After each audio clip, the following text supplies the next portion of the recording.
Price the lord, hallelujah. Today with Jesus.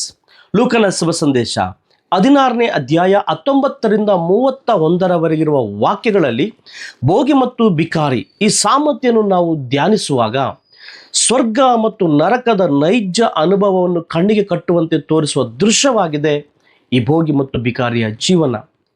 ಪ್ರಿಯರೇ, ಈ ಲೋಕದ ಸುಖ ಸಂಪತ್ತುಳ್ಳ ಒಬ್ಬನು ಕುಂದು ಕೊರತೆಯಲ್ಲಿ ಇರುವವನನ್ನು ಕಂಡು ಮನಮರಗದೆ ಮನುಷ್ಯತ್ವವನ್ನು ಮರೆತು ಈ ಲೋಕದಲ್ಲಿ ತಿನ್ನುತ್ತಾ ಕುಡಿಯುತ್ತಾ ಪ್ರಾಪಂಚಿಕ ವಿಷಯಗಳಲ್ಲಿ ಕಾಲಹರಣ ಮಾಡುತ್ತಾ ಜೀವಿಸಿ ದೇವರ ವಾಕ್ಯಕ್ಕೆ ಕಿವಿಗೊಡದೆ ಮಾನಸಾಂತರ ಹೊಂದದೆ ಇರುವವನಿಗೆ ಅಂತಿಮವಾಗಿ ಸಿಗುವ ಸ್ಥಳ ನರಕ. ಆದರೆ ಈ ಲೋಕದ ಸುಖ ಸಂಪತ್ತುಳ್ಳವನು ದೇವರ ವಾಕ್ಯಕ್ಕೆ ಕಿವಿಗೊಟ್ಟು ಮಾನಸಾಂತರ ಹೊಂದಿ ಇಲ್ಲದವನೊಂದಿಗೆ ಹಂಚಿಕೊಂಡು ಸತ್ಕಾರ್ಯನ ಮಾಡುತ್ತಾ ದೇವರು ಮೆಚ್ಚುವಂತೆ ಜೀವಿಸುವವನಿಗೆ ಅಂತಿಮವಾಗಿ ಸಿಗುವ ಸನ್ಮಾನ, ನಿತ್ಯ ಜೀವ, ಸ್ವರ್ಗ ಸಾಮ್ರಾಜ್ಯ. ಆದುದರಿಂದ ಈ ಲೋಕದ ಜೀವನದಲ್ಲಿ ನಾವು ಏನನ್ನು ಗಳಿಸುತ್ತೇವೋ ಪರದಲ್ಲಿ ಅದರ ಪ್ರತಿಫಲವನ್ನು ಪಡೆಯುತ್ತೇವೆ.